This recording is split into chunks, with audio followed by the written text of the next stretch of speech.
Monsieur le Président, Mesdames et Messieurs, chers collègues, je souhaite revenir sur la présentation de ce PADI 2019-21 pour le volet consacré aux personnes en situation de handicap.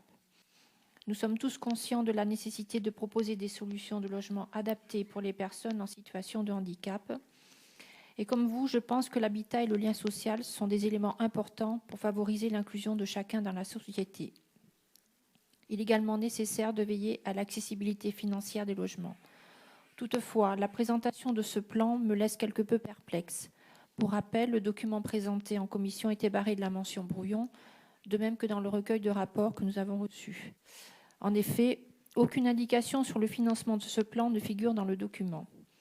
Ce PADI est qualifié d'ambitieux dans le rapport qu'il introduit, mais il est rappelé, je cite, « les contraintes budgétaires qui pèsent sur notre collectivité » et qu'il n'est pas prévu d'engager de dépenses supplémentaires pour son déploiement.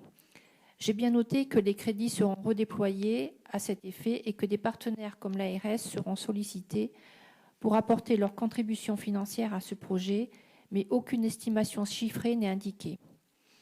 Nous connaissons tous la situation démographique de notre département, le vieillissement de la population, l'afflux de 20 000 nouveaux habitants chaque année et parmi eux de nombreux retraités qui viennent s'installer sur la côte atlantique.